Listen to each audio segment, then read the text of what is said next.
ಆತ್ಮೀಯ ರೈತ ಬಾಂಧವರೇ, ನಾನು ನಿಮ್ಮ ಸಂಜಯನಗರ ಟ್ರೇಡರ್ಸ್ ಮಂಜುನಾಥ್. ಇವತ್ತು ನಾನು ಕೂಡ ಅಂದ್ರೆ ಶನಿವಾರ ಯಾವಾಗ್ಲೂ ಫೀಲ್ಡ್ ಅಡ್ಡಾಡ್ತಿರ್ತೇನೆ. ಇವರು ಬಸ್ ಎಂತ ಹೆಸರು ಸರ್? ಹೊಸಮನಿ ನಿಜಲಿಂಗಪ್ಪ ಹೊಸಮನಿ ಅಂತ. ಇವರು ಪ್ರೊಫೆಸರ್. ಇವರು ಎಲ್ಲಿರೋ ಸರ್? ಬಿದಾರ, ಗುಲ್ಬರ್ಗ, ಧಾರವಾಡದಾಗ ಇದಾರೆ. ಬಟ್ ಅವರು ರೈಟ್ ಹ್ಯಾಂಡ್ ರೈತರು. ಇವರೇ ಇದನ್ನೆಲ್ಲ ನೋಡ್ಕೊಂತಾರ. ನಿಮ್ಮ ಹೆಸರು ಸರ್? ಗಣೇಶ್ ಲಮಾಣಿ ಅಂತ. ಅವ್ರು ನೋಡ್ತಾ ಇದಾರೆ. ಯಾಕಂದ್ರೆ ಅವರು ಕರೆದಾಗೆ ನಾ ಬರಕ್ ಆಗಿಲ್ಲ. ನಾ ಬಂದಾಗ ಪಾಪ ಅವ್ರ ಕೆಲಸ ಕಾಲೇಜಲ್ಲಿ ಬಿಟ್ಟು ಬರಕ್ ಆಗಿಲ್ಲ. ಸೊ ನೋಡಿ, ನಾನು ಇವತ್ತಂದ್ರೆ ಅದೇ ಯಾವ್ದು ಕಬ್ಬೂರಲ್ಲಿ ಇದೀನಿ ಅಂತ ಹೇಳ್ತಾ ಇದೀನಿ. ಎಷ್ಟು ವರ್ಷದ ಅಡಿಕೆ ತೋಟ ಸರ್ ಇದು? 6.5 ವರ್ಷದ ಅಡಿಕೆ ತೋಟ ಇದು. ಇದರಲ್ಲಿ ಏನು ಅವರು ಬಹಳ ಸತಿ ಕೇಳ್ತಾ ಇದ್ರ ಅಂತ ಅಂದ್ರೆ, ಅಣ್ಣ ಏನು ಅಂತ ಅಂದ್ರೆ ಇದ್ರ ಸುಳಿಕೊಳೆ ರೋಗ ಬಹಳ ಕಾಡ್ತಾ ಇತ್ತಂತ. ಇವ್ರು ನನಗೆ ತೋರ್ಸ್ಕೊಂಡ್ ಬಂದ್ರಿ ಇದ್ರ ಸಮಸ್ಯೆಗಳು. ಮತ್ತೆ ಅದನ್ನ ಬಿಟ್ರೆ ಹಿಡಿಮಿಂಡಿಗೆ ರೋಗ, ಅವೆರಡೇ ಇರೋದ್ ಬಿಟ್ರೆ ಮತ್ತೆ ಏನಿಲ್ಲ. ಬಾಕಿದೆಲ್ಲ ಚೆನ್ನಾಗೈತಿದು. ಯಾಕೆ ಹಂಗ ಆಗ್ತಾ ಇತ್ತು ಏನು ಅನ್ನೋದ್ರ ಬಗ್ಗೆ ಹೇಳ್ತಾ ಹೋಗ್ತೀನಿ. ನೋಡಿ ಏನಾಗ್ತದೆ ರೈತ ಬಾಂಧವ್ರೆ, ಇಲ್ಲೊಂದ್ ಗಿಡ ಇಲ್ಲಿಂದ ತಗೊಳೋದು ನೋಡಿ. ಇದ್ರಲ್ಲಿ ಏನೋ ರೋಗ ಇತ್ತು ಇವ್ರಿಗೆ, ಅದಕ್ಕೆ ಇದೆಲ್ಲ ಉದಿರೋತು. ಇದೆಲ್ಲ ಬಿಸಿಲಿಗೆ ಅಥವಾ ಇದೆಲ್ಲ ಫುಲ್ ರೋಗ ಇತ್ತು, ಉದಿರೋತು. ಇದೇ ರೋಗ ಏನಾಯ್ತು ಅಟ್ ಎ ಟೈಮಲ್ಲಿ ಇದಕ್ ಬಿಟ್ಟಾಗ ನೋಡಿ, ಇದಕ್ಕೂ ಚಲುವಾಗಿ ಇದು ಉದುರುವ ಹಂತದಲ್ಲಿ ಇದ್ದೀವಿ.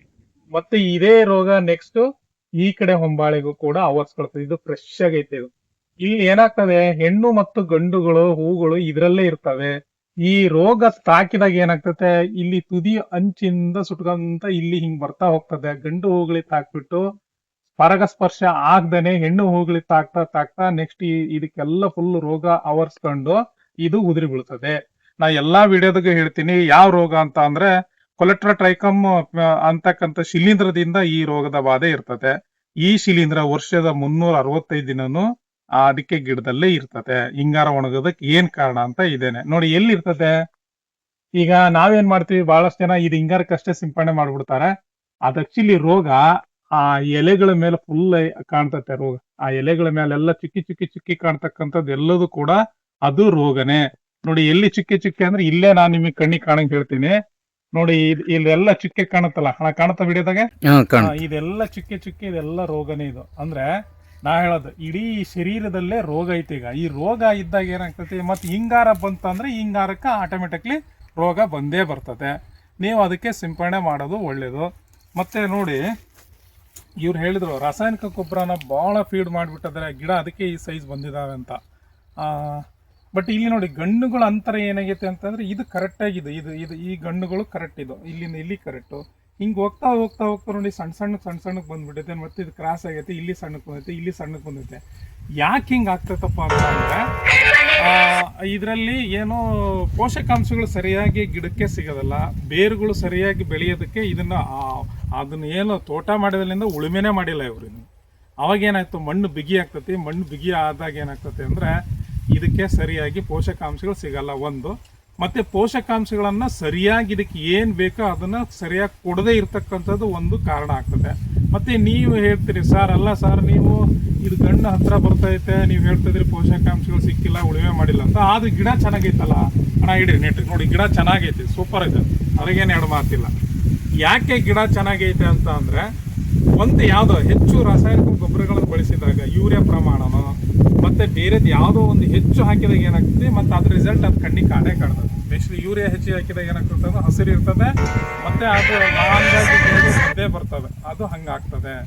ಸೊ ಅದಕ್ಕೆ ಏನು ಮಾಡ್ಬೋದು ಅಂತ ಅಂದರೆ, ನೀವು ಇದ್ರ ಹತೋಟಿ ಮಣ್ಣು ಪರೀಕ್ಷೆ ಮಾಡಿ ವೈಜ್ಞಾನಿಕವಾಗಿ ಏನಂದರೆ ಮಣ್ಣಿನ ಪರೀಕ್ಷೆ ಆಧಾರದ ಮೇಲೆ ನೀವು ಗೊಬ್ಬರವನ್ನು ನಿರ್ವಹಣೆ ಮಾಡಬೇಕು. ಮತ್ತು ಸಕಾಲದಲ್ಲಿ ಔಷಧಿಯನ್ನು ಸಿಂಪಡಣೆ ಮಾಡಬೇಕು.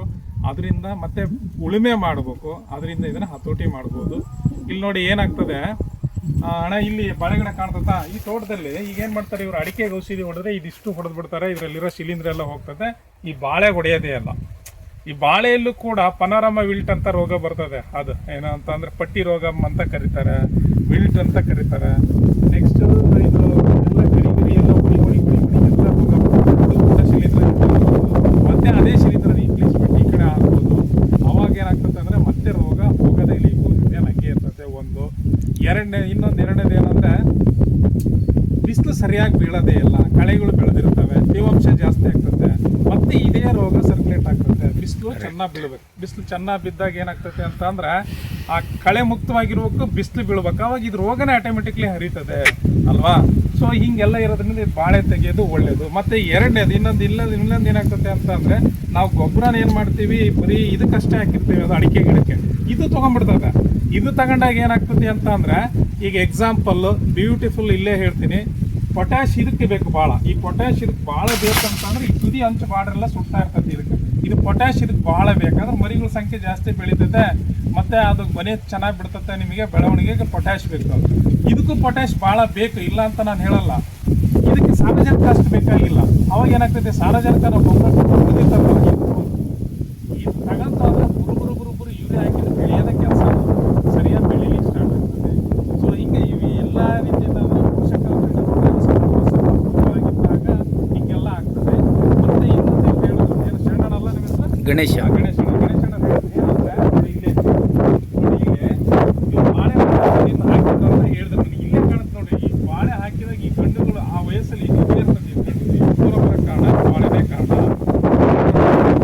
ಆಮೇಲೆ ಈ ಬಾಳೆ ಕೊಡ್ತಾರಲ್ಲ, ಈಗ ಸ್ವಲ್ಪ ಗಂಡು ಏನಾಗಿದೆ ಹತ್ರ ಹೊಂಟದೆ. ಮತ್ತೆ ಪೂರ ಸ್ಟ್ರಕ್ಚರ್ ಸ್ವಲ್ಪ ನೀವತ್ತೆ ಒಳಗಿದೆ, ಭೂಮಿ ಉಳುಮೆ ಮಾಡಿದ್ರೆ ಮತ್ತೆ ಇದು ಆಟೋಮೆಟಿಕ್ಲಿ ಸರಿ ಆಗ್ತದೆ. ಇಲ್ಲಿ ಇದನ್ನ ನಾವು ಇವ್ರು ಸುಳಿಕೊಳೆ ರೋಗದ ಬಗ್ಗೆ ನಾನು ಹೇಳಿದೆ. ಸುಳಿಕೊಳೆ ರೋಗದ ನಿಜವಾಗ್ಲೂ ಕರೆಕ್ಟಾಗಿ ತೋರಿಸಿ ಹೇಳ್ತೀನಿ. ಇಲ್ಲೇ ಐತೆ ನೋಡಿ, ಇದು ಸುಳಿಕೊಳೆ ರೋಗ ಹೋಗ್ಬಿಟ್ಟದೆ ಬಂದು ನೋಡಿ. ಸುಳಿಕೊಳೆ ರೋಗ ಕಾಣ್ತದಣ್ಣ ಗಣೇಶಣ್ಣ? ಕಾಣ್ತದೆ. ಹಾ ನೋಡಿ, ರೈತರಿಗೆ ನೀಟಾಗಿ ಕಾಣ್ಬೇಕು, ಹೌದಾ? ನೋಡಿ ಇಲ್ಲಿ ಸುಳಿಕೊಳೆ ರೋಗ ಬಂದು ಹೋಗ್ಬಿಟ್ಟದೆ. ಈ ಕಡೆ ಇದೆ. ಈಗ ನೀವು ಹೇಳಿದ್ರಿ, ನಾನು ಹೇಳಿದೆ ಈಗ ಯಾಕೆ ಸುಳಿಕೊಳೆ ರೋಗ ಜಾಸ್ತಿ ತುತ್ತಾಗ್ತವೆ ಅಂತ ಅಂದ್ರೆ, ನಮ್ಮಲ್ಲಿ ಮಲೆನಾಡಲ್ಲಿ ಏನು ಮಾಡ್ತಾರೆ ಅಂದರೆ ಶುಂಠಿ ಹಾಕ್ತಾರೆ. ಶುಂಠಿ ಹಾಕಿಬಿಟ್ಟು ಅದರಲ್ಲಿ ಅಡಿಕೆ ಹಚ್ತಾರೆ, ಅಥವಾ ಅಡಿಕೆ ಹಾಕಿ ಶುಂಠಿ ಹಾಕ್ತಾರೆ.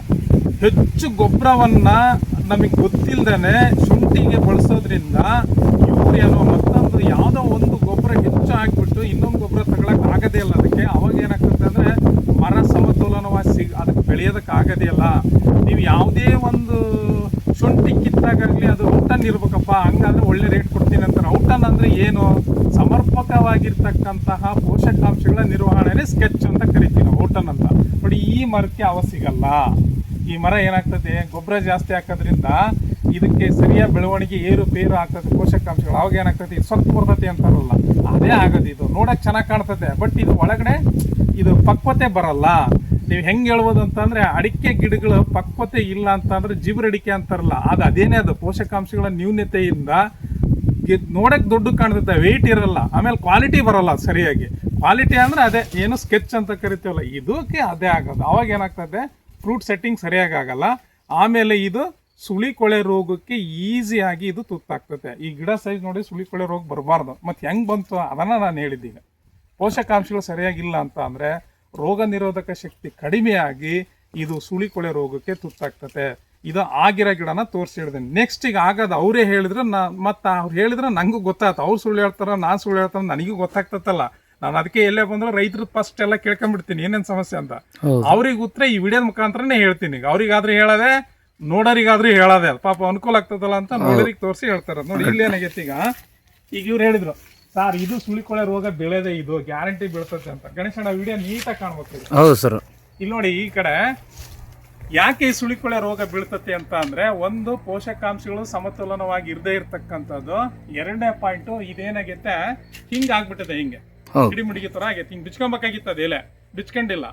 ಅವಾಗ ಏನಾಗ್ತದೆ ಅಂದ್ರೆ ಪೋಷಕಾಂಶಗಳು ಸರಿಯಾಗಿ ನ್ಯೂನ್ಯತೆ ಆಗಿದ್ದಕ್ಕೆ ಹಂಗಾಗೈತೆ ಅಂತ ನಾನು ಹೇಳ್ತಾ ಇದ್ದೀನಿ. ಇನ್ನೊಂದು ಏನಪ್ಪಾ ಅಂದ್ರೆ, ಹಿಂಗೆ ಗೂಡು ಕಟ್ಕೊಂಡಂಗೆ ಆಗಿದ್ದಕ್ಕೆ ರಸಹೀರ ಕೀಟಗಳು, ರಸ ಹೀರ್ತಕ್ಕಂತಹ ಏನು ಪ್ರಭೇದಕ್ಕೆ ಸಂಬಂಧಪಟ್ಟಿರ್ತಕ್ಕಂಥ ಕೀಟಗಳು, ಹುಳುಗಳು ಏನಾಗ್ತವೆ, ಅದ್ರ ಒಳಗಡೆ ಕುತ್ಕೊಳಕ್ಕೆ ಆಸ್ಪದ ಆಗ್ತದೆ. ಕರೆಕ್ಟ್. ಯಾಕೆ ಅಂತ ಅಂದ್ರೆ ಅಲ್ಲಿ ಸರಿಯಾಗಿ ಬಿಸಿಲು ಬೀಳಲ್ಲ, ನೆಕ್ಸ್ಟ್ ಗಾಳಿನೂ ತಾಕಲ್ಲ. ಅದು ಉತ್ಪಾದನೆ ಆಗಿ ಜೀವನ ಚಕ್ರವನ್ನ ನಿರ್ವಹಣೆ ಮಾಡೋದಕ್ಕೆ ಅಥವಾ ಅದು ಬದುಕುಳಿಯೋದಕ್ಕೆ ಆಸ್ಪದ ಆಗ್ತದವ. ಆವಾಗ ಏನಾಗ್ತದೆ, ಏನು ತ್ರಿಪ್ಸು, ಮೈಟ್ಸು, ಅಥವಾ ಅದು ಬಿಟ್ಬಿಟ್ಟು ಏನು ತಿಳಿಸಿ ಅಂತ ಸುಳಿ ತಿಗಣೆ ಅಂತ ಕರಿತೀವಿ, ಮಿಲಿಬಗ್ಸ್ ಅಂಥವೆಲ್ಲ ಏನು ಮಾಡ್ತಾವೆ, ಸೇರ್ಕೊಂಡು ರಸ ಹೀರಿ ಅದು ಒಂದ್ಸರಿ ಇಂಜೆಕ್ಟ್ ಆಯಿತು ಅಂತಂದರೆ ಗರ್ಭ ಸುಳಿಯಿಂದ ಕೆಳಗಡೆ ಗರ್ಭಾವಸ್ಥೆ ಭಾಳ ಮೃದುವಾಗಿರ್ತದೆ, ಕೊಳತ್ಕೊಂತ ಹೊಂಟ್ಬಿಡ್ತದೆ. ಅವ ಸುಳಿಕೊಳೆ ರೋಗ ಬಂತಿದ್ದು. ಮತ್ತು ಇದೇ ಸುಳಿಕೊಳೆ ರೋಗ ಇವ್ರು ಹೇಳಿದ್ರು ಭಾಳಷ್ಟು ಗಿಡಗಳು ಹೋಗ್ಬಿಟ್ಟಿದಾವೆ, ಸುಮಾರಷ್ಟು ಗಿಡಗಳು ಹೋಗ್ಬಿಟ್ಟಿದಾವೆ ಅಂತ ಹೇಳಿದ್ರು. ಇದು ಒಂದಕ್ಕೆ ಬಂತಂದರೆ ಗಾಳಿಯ ಮುಖಾಂತರ ಹರಡ್ತದೆ. ಹೆಂಗೆ, ತೇವಾಂಶ ಭರಿತ ಗಾಳಿ, ಜೆಟ್ ನೀರು ಹೊಡಿತೇವೆ, ಅದು ತೇವಾಂಶ ಇರ್ತತೆ, ಅದರಿಂದ ರೋಗ ಹರಡುತ್ತೆ ಒಂದು. ನೆಕ್ಸ್ಟ್ ಎರಡನೇದು, ಅದೇ ಕೀಟಗಳು ಕಾಲಲ್ಲಿಂದ ತೆಗೆದುಕೊಂಡು ಬೇರೆ ಕಡೆ ಹಚ್ತವೆ ಅಲ್ವಾ. ಯಾವುದು ಗಿಡ ವೀಕ್ ಆಗಿರ್ತತೋ, ಪೋಷಕಾಂಶಗಳು ನೋಡಕ್ ಚೆನ್ನಾಗಿ ಕಾಣ್ತತೆ, ಅದ್ರ ಒಳಗಡೆ ವೀಕ್ ಇರ್ತತೆ, ಅವಕ್ಕೆ ಈ ರೋಗ ಬೇಗ ತುತ್ತಾಗ್ತತೆ. ಇದು ನಾನು ಕಂಡಿಡ್ಕೊಂಡಂಗೆ ಸುಳಿಕೊಳೆ ರೋಗ. ಸುಳಿಕೊಳೆ ರೋಗ ವೈಜ್ಞಾನಿಕವಾಗಿ ಯಾವುದರಿಂದ 100% ಬರ್ತದೆ ಅಂತ ಹೇಳೋದು ಕಷ್ಟ. ಅದು ಬರ್ತಕ್ಕಂಥ ವೇದಲ್ಲಿ ಇದೇ ನಾನು ಹೇಳೋದು ಇಂಪಾರ್ಟೆಂಟ್ ಆಗಿರ್ತದೆ. ಮತ್ತು ಈ ರೋಗಗಳು, ಸುಳಿಕೊಳೆ ರೋಗ ಹೆಚ್ಚಾಗಿ ಬೇಸಿಗೆ ಟೈಮಲ್ಲಿ ಜಾಸ್ತಿ ಕಾಣಿಸ್ಕೊಳ್ತವೆ. ಮಳೆಗಾಲದಲ್ಲಿ ಅಷ್ಟು ನಿಮಗೆ ಕಾಣಿಸ್ಕೊಳ್ಳಲ್ಲ. ಬೇಸಿಗೆ ಯಾಕೆ ಅಂತ ಅಂದರೆ ಈ ಕಸ ಕಡ್ಡಿ ಎಲ್ಲ ಬಿದ್ದಿರ್ತತೆ, ಬಿಸಿಲೆಲ್ಲ ಬೀಳ್ತತೆ. ಅಂದರೆ ಆ ಬಿಸಿಲು ಬೀಳ್ಬೇಕಂತಂದರೆ ಆ ಬಿಸಿಲು ಬಿದ್ದಾಗ ಗಿಡ ಬೆಳವಣಿಗೆ ಜಾಸ್ತಿ ಆಗೋದು. ಆ ಬೆಳವಣಿಗೆ ಹಂತದಲ್ಲಿ ಇವು ಬೇಸಿಗೆ ಟೈಮಲ್ಲಿ ಜಾಸ್ತಿ ಸುಳಿಕೊಳೆ ರೋಗ ಕಾಣಿಸ್ಕೊಳ್ತದೆ. ಮಳೆಗಾಲದಲ್ಲಿ ಅಷ್ಟು ಕಾಣಲ್ಲ. ಹೌದಾ? ಇವು ಪ್ರಾಬ್ಲಮ್ ನೋಡಿ. ಆ ಗಿಡ ಕಾಣ್ತತ್ತಲ್ಲ, ಅಲ್ಲಿ ಗಣೇಶಣ್ಣ ಹೇಳಿದ್ರು, ಆ ಗಿಡನ ಅಂದರೆ ಈ ಗಿಡನೂ ಕೂಡ ಸುಳಿಕೊಳೆ ರೋಗಕ್ಕೆ ತುತ್ತಾಗ್ತತಿ. ಯಾವುದು? ಈ ಗಿಡ, ಇದು ಸುಳಿ. ಯಾವುದು ಹಿಂಗೆ ಹಿಡ್ಕೊಂಡಿರ್ತತೋ ಹಿಂಗೆಲ್ಲ, ಅದೆಲ್ಲ ಈ ಕಡೆ ಇಡ್ರಿ ನನ್ನ ಕಡೆ, ಯಾವುದು ಈ ಶೇಪಲ್ಲಿ ಇರ್ತತೋ ಸುಳಿಕೊಳೆ ರೋಗಕ್ಕೆ ಬೇಗ ತುತ್ತಾಗ್ತತಿ. ಯಾರೋ ಹೇಳ್ತಾರೆ ಅಂದ್ಕೊಂಡು ಮೂಟೆ ಗೊಬ್ಬರ ತಗೊಂಬಂದು ಹಾಕೋದು, ಅಂದರೆ ಅತಿಯಾದರೆ ಅಮೃತನು ವಿಷ ಆಗ್ತತಿ ಅನ್ನೋದಕ್ಕೆ ಇವೆಲ್ಲ ಉದಾಹರಣೆ. ಇವ್ರು ಹೇಳಿದ್ರು ನನಗೆ, ಏನು ಲೆಕ್ಕಾಚಾರ ಇಲ್ದಂಗೆ ರಾಸಾಯನಿಕ ಗೊಬ್ಬರ ಬಳಸಿದ್ದಾರೆ, ಅದ್ರದ್ದೇ ಇದು ಫಾಲ್ಟು ಅಂದ್ಕೊಂಡು. ಬಟ್ ನನಗೆ ಈ ಸೈಜ್ ನೋಡಿದ ಭಾಳ ಆಶ್ಚರ್ಯ ಆಗ್ಬಿಡ್ತು. ನಾನು ಹೇಳಿದ್ ಏನ್ರಿ ಇವು ಅಡಿಕೆ ಗಿಡ ಸೈಜ್ ಅಂದ್ಕೊಂಡು. ಬಟ್ ಇನ್ನೊಂದು ಇದು ಡಿಸ್ಅಡ್ವಾಂಟೇಜ್, ಅಂದರೆ ಇದ್ರ ಉಪಯೋಗ ಏನಪ್ಪ ಅಂದ್ರೆ, ಈ ಸೈಜಲ್ಲಿ ಬಂದವಲ್ಲ ಇವು ಸರಿಯಾಗಿ ನಿರ್ವಹಣೆ ಮಾಡಿದರೆ ಒಂದು ಗೊನೆ ಬಿಡ್ತಂದ್ರೆ ಅದನ್ನ ಹೊತ್ಕೊಳಕ್ಕೆ ಇವರಿಂದ ಆಗಲ್ಲ, ಅಷ್ಟು ಚೆನ್ನಾಗಿ ಬಿಡ್ತದೆ. ಆನೆ ಹಂಗಿದ್ದ ಮತ್ತು ಆನೆ ಬಾರನೇ ಹೊರೋದು ಅಂಥ ಗೊನೆನೇ ಬರ್ತದೆ. ಆ ರೀತಿ ನಾವು ನೋಡ್ಕೊಬೇಕು. ಅವರು ನಿಜಲಿಂಗ್ ಸರ್ ಭಾಳ ಮನಸ್ಸು ನಂಬ್ಕೊಂಡು ಹೇಳ್ಬಿಟ್ಟಿದ್ರು, ಸಾರ್ ಬರ್ರಿ ಅಂತ. ಹೆಚ್ಚು ಕಡಿಮೆ ಒಂದು 15-20 ಹಿಂದಿನ ಕರಿತಾ ಇದ್ರು. ನನಗೆ ಟೈಮ್ ಸಿಗಲಿಲ್ಲ, ಆದರೆ ಇವತ್ತು ನಾನು ಬಂದಿನಿ. ಬಟ್ ಅನ್ಫಾರ್ಚುನೇಟ್ಲಿ ಅವರು ಬರೋಕ್ಕಾಗಿಲ್ಲ, ಪ್ರೊಫೆಸರ್ ಆಗಿರೋದ್ರಿಂದ ಕಾಲೇಜಲ್ಲಿ ಕೆಲಸಗಳಿದ್ದೇ ಇರ್ತವೆ, ಬಂದಿಲ್ಲ. ನಾನು ಇದಕ್ಕೆ ಏನು ಹೇಳ್ತೀನಪ್ಪ ಅಂದ್ರೆ ಗಣೇಶಣ್ಣ, ಅದು ನಾನು ಹೇಳಿದ್ನಲ್ಲ ಲಾಸ್ಟಿಂದದೆಲ್ಲ ಬಾಳೆ ಗಿಡ ಆ ಕಡೆ ಈ ಕಡೆ ಬಿಡ್ರಿ, ಅದು ಬೇಲಿ ಥರ ಕಾಂಪೌಂಡ್ ರಕ್ಷಣೆ ಇರ್ತದೆ. ಒಳಗಡೆ ಅದೆಲ್ಲ ಕಡೀರಿ, ಇದನ್ನೆಲ್ಲ ಬಿಸಿಲು ಚೆನ್ನಾಗಿ ಬೀಳಿಲಿ, ಇದನ್ನು ಉಳುಮೆ ಮಾಡಿ ಔಷಧಿ ಕೊಡ್ತೀನಿ, ಚೆನ್ನಾಗಿ ಸಿಂಪಡಣೆ ಮಾಡಿ, 100% ರಿಸಲ್ಟ್ ಇರುತ್ತೆ. ಗೊಬ್ಬರನೂ ಕೂಡ ಸಾಧ್ಯವಾದರೆ ನಿಮ್ಮ ಸರ್ ಅಲ್ಲೇ ಅದು ಧಾರವಾಡದಾಗ ಇರ್ತಾರಲ್ಲ, ಯೂನಿವರ್ಸಿಟಿಯಾಗ ಇರ್ತಾರಲ್ಲ, ಒಂದು ಮಣ್ಣು ಪರೀಕ್ಷೆ ಮಾಡಿಸಿ ಒಂದು ನಂಗೆ ವಾಟ್ಸಪ್ ಆಗಿರಿ. ಗೊಬ್ಬರ ಯಾವ್ದಾದ್ರು ಹಾಕ್ಬೇಕು, ಭೂಮಿಯಾಗ ಎಷ್ಟೈತಿ, ಯಾವ್ದು ಕಡಿಮೆ ಇರ್ತದೆ ಅದನ್ನು ಕೂಡ ಹೆಚ್ಚಿಗಿರೋದು ಬಿಟ್ಟು ಹಾಕ್ತಾನೆ. ಸೊ ಇಲ್ಲಿಗೆ ಅಂದರೆ ನಾನು ಬಂದದ್ದು ಸಾರ್ಥಕ ಆಯ್ತು ಅಂತ ನಾವು ಹೇಳೋದ್ರ ಮುಖಾಂತರ ಆಯ್ತು. ಆದರೆ ಇದು ನಿಮ್ಮ ಗುರಿ ಏನಪ್ಪ ಅಂತ ಅಂದರೆ, ಹೇಳೋದಕ್ಕಿಂತ ನಿಮ್ಮ ಗುರಿ ಈ ತೋಟ ಚೆನ್ನಾಗಾಗಬೇಕು, ನಾ ಸಮಸ್ಯೆಯಿಂದ ಹೊರಗಡೆ ಬರ್ಬೇಕು ಅನ್ನೋ ಉದ್ದೇಶ, ಅದು ಗುರಿ ನಿಮ್ಮದು. ಸೊ ಆ ಗುರಿ ಈಡೇರ್ಬೇಕು ಅಂತ ಅಂದರೆ ನೀವು ನನ್ನ ಹತ್ರನೇ ಗೊಬ್ಬರ ಔಷಧಿ ತಗೊಳ್ರಿ ಅಂತ ನಾನು ಹೇಳಲ್ಲ, ಬೇರೆ ಹತ್ರ ಎಲ್ಲಾದರೂ ತಗೋಬೋದು. ಬಟ್ ಏನಾಗ್ತತಿ ಅಂದ್ರೆ, ನನಗಿರೋ ನಾಲೆಡ್ಜ್ ಅವ್ರಿಗೆ ಇರ್ಬೇಕಲ್ಲ, ಕೊಡ್ತಕ್ಕಣ ವ್ಯವಹಾರ ಇದು. ಹಂಗಾಗಿ ಗಿಡಗಳು ಅವಾಗ ಏನಾಗ್ತದೆ ಅಂದ್ರೆ, ಈ ಒಂದು ವಿಚಾರದಲ್ಲಿ ನೀವು ನನ್ನ ಹತ್ರ ತಗೊಂಡ್ರೆ ಬಹಳ ಒಳ್ಳೇದು. ಮತ್ತೆ ನಾನು ಇದನ್ನ ನನಗೆ ಬಿಸ್ನೆಸ್ ಆಗಲಿ ಅಥವಾ ನೀವು ನನ್ನ ಹತ್ರ ತಗೊಳ್ಳಿ, ಇಲ್ಲ ನಾವು ಬಿಸ್ನೆಸ್ ಆಗಲಿ ಅನ್ನೋದಾಗಿದ್ರೆ ಅಂಗಡಿಯಾಗ ಕುತ್ಕೊಂಡ್ರೆ ಸಾಕಾಗಿತ್ತು ನನಗೆ, ಅಲ್ಲಿ ದುಡಿಮೆನೇ ಸಾಕಾಗಿತ್ತು ನನಗೆ. ಅದು ಇಲ್ಲಿ ಮಟ್ಟ ಬಂದೀನಿ ಅಂದರೆ ಅಪ್ಪ ಅವ್ರ ಗುರಿ ಏನೋ ಮನ್ಸಿಗೆ ಭಾಳ ಬೇಜಾರಾಗಿರ್ತದೆ. ನೀವೇ ಹೇಳಿದ್ರಿ, ಇಲ್ಲಿ ಬಂದಾಗ ಭಾಳ ಮನ್ಸಿಗೆ ಆಘಾತ ಮಾಡ್ಕೊಬಿಡ್ತಾರೆ ಅವರು, ಇಷ್ಟೆಲ್ಲ ಹಾಳಾಗ್ತಾರೋ ಸುಳಿಕೊಳ್ಳೋ ರೋಗ ಬಿದ್ದು ಅಂತ. ಸೊ ಅದಕ್ಕೆ ಸೊಲ್ಯೂಷನ್ ಏನಂದರೆ, ಅದೇ ನಾನು ಬಂದು ಇದೆಲ್ಲ ಹೇಳಿ, ಇದು ನನ್ನ ಜವಾಬ್ದಾರಿ ಏನಪ್ಪ ಅಂತ ಅಂದರೆ, ನಾನು ಹೇಳಿದಂಗೆ 1 ವರ್ಷ ಗೊಬ್ಬರ ಔಷಧಿ ಕರೆಕ್ಟಾಗಿ ಮಾಡಿದರೆ ಇದನ್ನು ಸರಿಪಡಿಸ್ಬೋದು. 2.25 ಎಕರೆ ತೋಟ ಅಂದ್ರೆ ಹೌದಾ? ಹೌದು ಸರ್. ಎಷ್ಟು ಕ್ವಿಂಟಲ್ ಆಗಿತ್ತು ಅಡಿಕೆ? ಈ ವರ್ಷ 6 ವರ್ಷಕ್ಕೆ 7 ಕ್ವಿಂಟಲ್ ಆಗಿದೆ ಸರ್. 7 ಕ್ವಿಂಟಲ್ ಆಗಿತ್ತಲ್ವಾ? ನಿಜವಾಗ್ಲೂ ಹೇಳ್ಬೇಕಂತ ಅಂದರೆ ಇದು ಒಂದು 1.5 ಲಕ್ಷ ರೂಪಾಯಿ ಆದ್ರೆ ಅಡಿಕೆ ಹಾಕ್ಬೇಕಾಯ್ತು ನಾನು. 1.5 ಲಕ್ಷ ರೂಪಾಯಿ ಅಡಿಕೆ ಖಂಡಿತ ಹಾಕ್ಬೇಕಾಗಿತ್ತು. ಬಟ್ ಆಗ್ಲಿಲ್ಲ ಅಂದ್ರೆ ಅದೇ ಇವೆಲ್ಲ ನ್ಯೂನತೆ ಇರ್ತವೆ, ಇವನ್ನೆಲ್ಲ ಸರಿಪಡಿಸ್ಕೊಂಡ್ರೆ ಒಳ್ಳೇದಾಗ್ತದೆ. ಕರೆಕ್ಟಾಗಿ ಗಣೇಶಣ್ಣ ಎಲ್ಲ ಹೇಳಿದ್ನ? ಕರೆಕ್ಟ್ ಸರ್, ಇದು definitely sir. Okay, thank you very much. Okay.